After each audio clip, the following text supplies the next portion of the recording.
Following breaking news this morning, an arrest has been made in a hit and run. Find out when she's expected to go before a judge. Plus, today, the country is remembering the life of former First Lady Barbara Bush. We'll have the latest on her funeral services being held in Texas. And we'll also have your Saturday forecast, which you can expect today before heading out the door. Welcome to Today on 5. I'm Alana Quillen in for Tori Dunnan. Good morning. Steve Villanueva checking on some rain showers in the area too. We do have a chance of showers this afternoon, but a much better chance as we head into tomorrow. So today I think is the drier of the 2 days, even though we have lots of clouds on top of us right now. Eventually we will get more sunshine. We are looking for partly to mostly cloudy skies today. So we'll be in and out of the clouds throughout the day today. And as far as wet weather goes, we could also see a few showers coming in on those easterly winds. However, tomorrow we have a better chance of seeing showers and thunderstorms as more deeper moisture makes its way into South Florida. In the meantime, here's a look from our downtown camera, and you can see lots of clouds hanging across the area this morning, but it is quite warm right now, a temperature of 78 degrees into West Palm Beach, already 80 in Boca, northern Treasure Coast coming in the upper 70s and mid to the upper 70s back across the lake. And everyone this morning is a little bit warmer than yesterday at the same hour by up to 5 degrees in some spots. So lots of clouds sitting on top of us and just a couple of sprinkles here or there. That's about it. We do have an easterly flow in place, and this will continue to bring in some showers from time to time. About a 30% chance of showers this afternoon. So that means most of us are dry, but we will have a few showers here or there, maybe an isolated thunderstorm. We actually have two systems. We have one front sitting on top of us right now. That's going to stick around into tomorrow, and then we have another one way back here, and that will affect us as we head into Monday and Tuesday. So tomorrow, Monday and Tuesday look very wet. Keep those umbrellas with you. Your hour-by-hour forecast, 1 p.m., a temperature of 82 degrees, heading up to about 83 this afternoon. And during the afternoon hours, we may be dodging a few raindrops here or there. A better chance tomorrow. Details coming up. Starting you off with some breaking news this morning. There's been an arrest in an aggravated battery situation from earlier this week along I-95 at the Gateway Boulevard exit. Lachelle Jacobs is in the Palm Beach County Jail this morning. She's accused of intentionally hitting her girlfriend with her car late Monday night. That woman is still recovering at Delray Beach Medical Center. Now, a few days ago, state troopers towed away Jacobs' car. That car was found with dents and blood splatters. Jacobs is expected to appear in court later on this morning. More breaking news happening on the roads right now. All northbound left lanes on the Florida Turnpike near PGA Boulevard are shut down. Florida Highway Patrol says crews are working a car crash there. We do know injuries have been reported. We're working to learn more on the condition of those involved in the crash. We'll, of course, keep you updated. Happening today, First Lady Barbara Bush will be laid to rest. 4 presidents and First Lady Melania Trump are among those expected at her funeral later this morning. NBC's Jay Gray has been in the former First Lady's hometown of Houston since her passing. Later this morning, her family, friends, and leaders from around the world will gather at St. Martin's Episcopal Church to remember Barbara Bush. The private funeral comes after a public viewing Friday, thousands saying one last goodbye. I felt it was very important to honor her and to acknowledge that she was a wonderful woman. It has been a week of memorials in Houston, the city hosting a service of gratitude Thursday night. Many of the women there honoring Mrs. Bush wearing her trademark pearls. I think the mother in her, the grandmother in her, that's the part that still gets me. She led this country with her strength. Reverend Russell Levinson, who will be a part of today's service, led the family in prayer at the former First Lady's bedside just before her death. As we finished, we were all in tears. We all stood up, still saying, "I love you." And moments later, she died peacefully, gently, with tranquility. It is the kind of death we would all want. Tranquility. It was her Secret Service code name. Agents still standing by her side and say they'll remain there until she's laid to rest this evening at the George Bush Presidential Library in College Station on the campus of Texas A&M University. Jay Gray, NBC News, Houston. Now, the former First Lady also left a mark on South Florida. 18 years ago, Laura Calderon met and spoke with Barbara Bush when the First Lady visited her English class in Belle Glade. She asked me what do I want it to be in the future, and I said, well, I really love to help everyone in my classroom, so I think I wanted to be a teacher. And she said, wonderful, what else do you need? I mean, you have everything in your hands. What a special moment for her. The Barbara Bush Foundation gave the Palm Beach County Literacy Coalition grant money to fund classes for adults. You can leave your condolences or memories on our WPTV Facebook page. We'll also be sharing messages from noted leaders and friends of Barbara Bush. In other news, a man is waking up behind bars today, accused of neglecting patients at an assisted living facility he runs in West Palm Beach. Police arrested Budram Parsaram after they say patients in his care were found restrained and left alone overnight. 5 elderly patients were loaded into ambulances and taken away Friday night. Records show the facility has been open since 2001. Parsaram is expected in court later this morning. And the man investigators say killed a local MMA fighter in a hit and run in Delray Beach is back behind bars. A judge revoked Dennis Wright's house arrest after prosecutors say he had his 30th birthday at the Breakers on Palm Beach. Prosecutors also claim Wright was seen at Meisner Park in Boca Raton. Wright's attorney says his client admitted to those violations. For the first time, we're hearing from the son of a woman who was shot to death in her Wellington home by a person dressed as a clown. He moved to Iowa to start over, but now he's ready to open up about his mother's murder. News Channel 5's Andrew Lofholm explains why. Joe Ahearns was home in Wellington on May 26, 1990. That morning, I do remember we were eating breakfast. Nice, calm Saturday, I believe it was. His mom, Marlene Warren, answered the door. A clown carrying flowers greeted Marlene with gunfire. It was one of the worst days of my life. For 27 years, investigators didn't know who the clown was. I could not grieve because there was no closure in the case, which made me think, you know, there's this killer still out there. Killer, there's somebody out there still killing people, or can. And that was my biggest concern. A detective assured Joe justice would be served eventually. Joe, it might take us 20, 25 years, but we're going to catch this person that did this. DNA evidence, police say, unmasked Sheila Keen Warren in September last year. Joe says he always had a feeling it was her. They got married. Wow. Sheila married Marlene's widow and Joe's stepdad, Michael Warren. That's my happiness right now in the case. You know, we got to kill her off the street. Joe moved to Cedar Rapids, Iowa, and started his own construction company. His work distracted him from his grief. It's been hell, and hopefully it gets better. That was Andrew Lofholm reporting. The victim's son expects to testify in the trial. The state is seeking the death penalty against Sheila Keen Warren. No charges have been filed against Michael Warren. New video obtained from our news partners at the Palm Beach Post. It shows the moments leading up to a murder and crash on I-95 in February. Detectives said Hugo Selva was also connected to 3 other shootings. This surveillance video shows Selva and his girlfriend, Nicole Novak, at the My Neighborhood Market in Lake Worth on the morning of February 7th. Deputies said it was there that Selva shot the woman in the head, dragged her body into the car, and drove off. He was speeding the wrong way down I-95 and hit 3 cars head-on. A deputy then shot and killed the 22-year-old suspect. Your time now is 10:05. Trending right now, the family with its own football team, so to speak. Coming up, the new bundle of joy the family of 16 is now welcoming. And there's no place like home, at least that's what Dorothy says. This morning, find out how you can experience the Wizard of Oz. And weather-wise, lots of clouds sitting on top of us right now, but we do go partly sunny later on. However, rain in the forecast and lots of it. We'll talk about it coming up.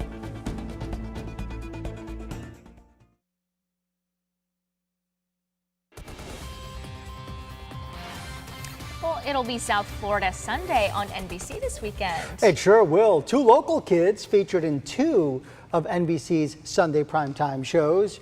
There on your left, that's Tommy Marcy, the 7-year-old one-armed golfer. He's from Palm Beach Gardens, and he'll be on Little Big Shots with Steve Harvey. Tommy has rubbed shoulders with some of golfing's greats, including Ricky Fowler, Jordan Spieth, and Tiger Woods. And if you look on the right side of your screen, that's Treasure Stein from Jupiter. She'll be competing on Genius Junior with Neil Patrick Harris. Treasure's special skill is spelling backwards, and she's actually really good at it. We tested her. You can see how she did on our website, WPTV.com. You can also watch them right here on Sunday. I love those kids. They are doing great things. They're doing fantastic, and it's going to be a lot of fun to watch them right here on NBC. Yeah, and what are the odds? Two South Florida kids on one night on two different shows. They live 30 miles apart, and yet there they are, both on network television. Well, in other trending news, one family is having a streak of luck in having boys. Yes, and they just welcomed their, get this, 14th son. The newborn doesn't have a name yet because they ran out of them, but his parents have plenty of helpers. There are 13 other children, all boys. Is this guy the end of the line? Des says probably. How is that possible? I mean, 14 times in a row, a boy every single time. Let me do the math. Takes 9 months to make a baby. You know, a little recovery time. But that's just crazy. I mean, I wonder how old the oldest is. If the youngest is now a newborn, the oldest has got to be. And I wonder if mom was hoping for a girl at any point. Of course. That time. So. Without a doubt, that's why they keep on trying for that girl. Congratulations. Well, a once abandoned Wizard of Oz theme park is set to reopen for just 6 days this summer, but you just have to go to Beach Mountain, North Carolina to see it. The Land of Oz will be offering 1-hour guided tours every Friday in June, as well as Saturday, June 30th. The park first opened back in 1970 and officially closed 10 years later. Now, the adventure is described as an interactive experience where visitors may get the chance to play the role of Scarecrow, Tin Man, and the Cowardly Lion. There you go. We welcome you to Munchkin Land. Well, meantime, high winds are causing big problems for thousands of music fans in California's Coachella Music Festival. Windy conditions prevented the opening of the festival's campgrounds. Festival goers stranded by the winds took refuge in a Walmart parking lot. And warnings of 25 to 35 mile per hour winds with gusts up to 60 mile per hour winds were issued. Very windy there in the valley. Otherwise, good morning, folks. For us today, lots of clouds around. Eventually, we do go partly sunny this afternoon, and we'll be dodging a few rain showers here or there, but by no means a washout. So if you're heading towards the beaches, watch out for rough surf. The surf will be quite rough over the next couple of days, anywhere from waist to chest high, and a high chance of rip currents. Of course, keep that in mind. And if you're going boating, there is a small craft advisory in effect. Winds up to 20 knots. Seas up to 6 feet in Palm Beach County, up to 7 feet along the Treasure Coast. Inland waters will be choppy. All right, consumer alert. You might want to peek into your fridge today. The Centers for Disease Control is warning everyone to check romaine lettuce that you may have at home. Romaine, specifically grown in Yuma, Arizona, has sickened people in 16 states. It's contaminated with E. coli. The CDC's warning now includes whole heads and hearts of romaine, as well as salad mixes. Health officials say if you can't confirm where the lettuce came from, just don't eat it. And check your wallets. Today is the last day that Toys R Us will accept gift cards and e-gift cards from registries. This means that any gift cards you have from the store will lose their value after today. Toys R Us has already shut down its website for purchases, but all the stores are still open and liquidation sales are underway. The toy chain is preparing to close more than 700 stores after failed attempts to restructure through bankruptcy. Time now, 10:12. Coming up, students and staff rallying together after numerous sexual complaints on campus at Michigan State, where they're now calling for the resignation of a school leader. And check out this shocking video, what led to this violent and deadly crash in Miami. You're watching WPTV News Channel 5.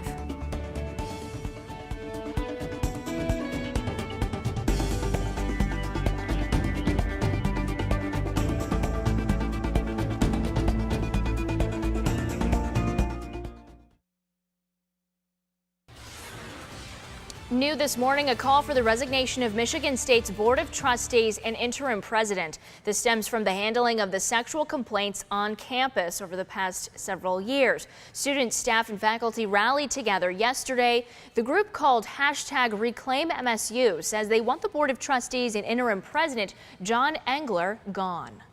It's time for them to grow up and step down. These calls for resignation are not just coming from Nassar survivors. This isn't fake news. This is coming from MSU students, MSU faculty, Spartan fans, alumni, donors. They need to listen to the Spartan community because those are the people that they serve. Former gymnastics doctor Larry Nassar will spend the rest of his life behind bars. Investigators are trying to figure out why a man ambushed 2 deputies in Gilchrist County in northern Florida. That's west of Gainesville. We're now learning more about the attack. The sheriff's office originally said Sergeant Noel Ramirez and Deputy Sheriff Taylor Lindsay were eating at a Chinese restaurant in Trenton when a man walked up and shot them through the window, but authorities revised that statement. Yesterday afternoon, one of the first bit of information that we were able to release about these heroes is that they were ambushed from outside the building. That has been corrected. We know now that the assailant actually went inside the building and assaulted and killed these 2 deputies. The shooter, identified as 59-year-old John Hinote, was found dead in a Jeep outside the restaurant. No response yet from President Trump on the Democratic National Committee filing a lawsuit. They're calling the Trump campaign a, quote, racketeering enterprise that worked with the Russians and WikiLeaks to hack email servers and leak damaging information to the public. The president has denied any collusion with Russia.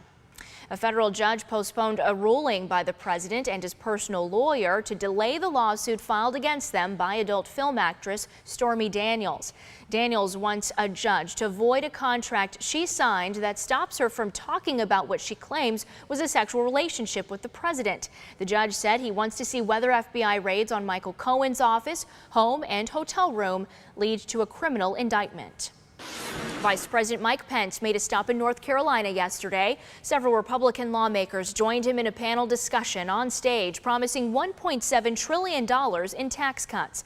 They say it will benefit North Carolina businesses and families, but not everyone is in support of the bill. North Carolina Congresswoman Alma Adams called it shameful and says it only supports wealthy Republican donors.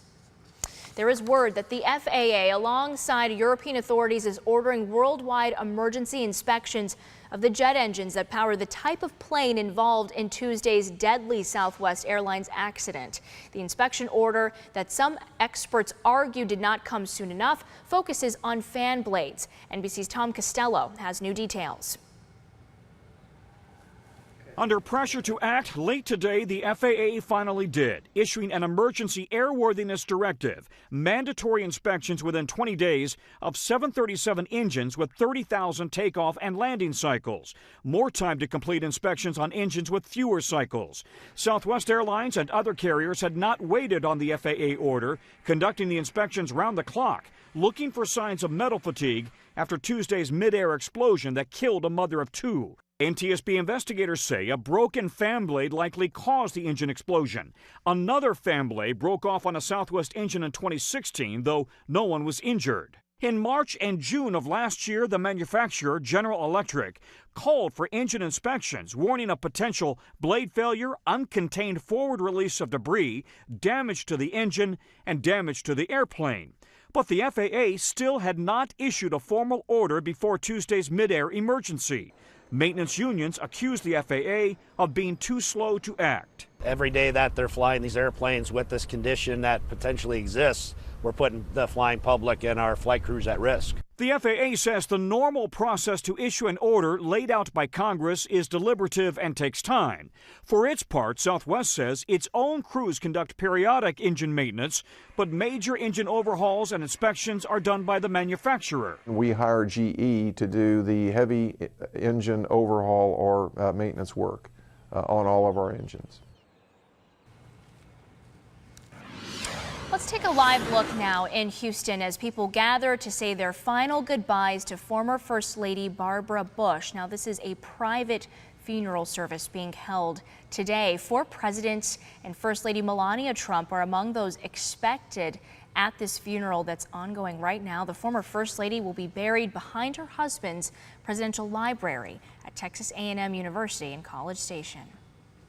Switching gears, in Miami, a violent crash leaves one driver dead and his passenger hospitalized. Check out this surveillance video. You can see the moment of impact here, if we can get the video playing. A vehicle went off the highway and into a gas station billboard. It missed a fuel pump by just inches. Now, the clerk at the station says it appears the driver was speeding right there and lost control of his car. And weather-wise, good morning, everyone. We are going to see a big storm system head our way over the next couple of days and bring us an increasing chance of rain starting tomorrow. Today, we could see a few showers around, but I think today is the better of the 2 days this weekend, the drier of the 2 days this weekend. We're not completely rain-free today, but tomorrow rain chances go up, and Monday and Tuesday look downright stormy. All right, so with that said, here's a look from our webcam across downtown West Palm Beach, and we do have some clouds around, but it looks like the sun starting to break through those clouds, so we do go partly sunny as we head into the afternoon hours. 78 right now into West Palm, 77. In the meantime, northern Treasure Coast and temperatures in the upper 70s back across the lake as well. Everyone today heading into the low and into the mid 80s. Lots of clouds overhead, and we do have a couple of sprinkles here or there, but these are very light showers coming in on easterly winds. And notice all the clouds, all of these clouds associated with a front that's sitting on top of the area. And in fact, the front will stick around right on through tomorrow, bringing us a chance of showers. But tomorrow we're going to have a lot more moisture around, which will increase our chance of afternoon showers and thunderstorms. We also have a storm system back here that we're watching, and this one will come through on Monday and Tuesday and bring us a good chance of some active weather. Otherwise, today we do have the Vero Beach Air Show. Today will be the better of the 2 days this weekend. We'll see partly sunny skies during the afternoon, a temperature of 83 degrees with about a 30% chance of a shower here or there. So by no means a washout. Tomorrow, though, rain chances go up to 60%, and during the afternoon hours, we'll have scattered to maybe numerous showers and thunderstorms as the sea breeze kicks in. Otherwise, a temperature of 82 degrees. So here is the current setup. There's the front that's sitting on top of us right now. We'll have an easterly wind flow today, which will help to increase the moisture, and as a result, a few showers here or there. Tomorrow, we'll have a better chance of showers as even more moisture comes in, and when the sea breezes kick in and with this front hanging around helping to destabilize the atmosphere, we'll have a 60% chance of some showers and some thunderstorms. And then as we head into Monday and Tuesday, we're going to have a warm front come through and a cool front come through, and basically it will be quite humid and quite stormy. And then behind the front, as we head into Wednesday, Thursday, and Friday, much less humid air. All right, so for today, 83 degrees. We're partly sunny and breezy with a shower or a thunderstorm possible. As we head into tonight, 72. We're mainly cloudy, a few showers around, and there's the extended forecast. So Saturday, 30% chance. On Sunday, we're up to 60% chance, and Monday and Tuesday, some locally heavy downpours, anywhere from 1 to 3 inches of rain possible by the time this storm system pulls away. Wednesday through Friday, looking great. More news and weather, so stay with us.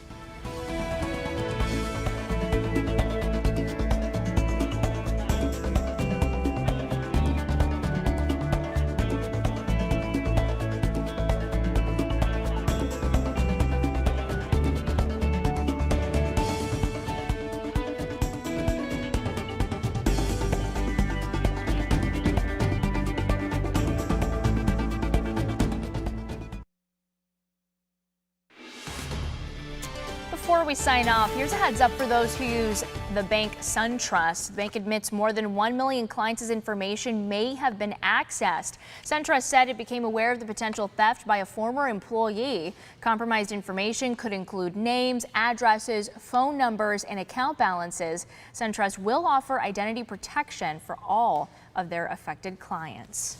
All right, final check on weather. And weather, good day today. Yeah, today's going to be a fine day. We're seeing lots of clouds right now, but the sun will break through those clouds. We go partly sunny. We'll have a couple of showers around as we head into the afternoon hours, but by no means a washout. A 30% chance of some showers here or there, maybe an isolated thunderstorm. 83 the forecasted high. Tomorrow we're mostly cloudy. Rain chances go up to 60%, and then Monday and Tuesday, yet another storm system roll across the area, bringing us some active weather, and at times we could be seeing some locally heavy rain, much needed rain, by the way. And Sunday, Monday, Tuesday look quite unsettled, so keep those umbrellas with you. Yeah, we had red flag warnings this past couple of weeks, so hope that fire danger. Hopefully this will help. We Yeah. could definitely use the rain. All right, that's it for us. Have a great day.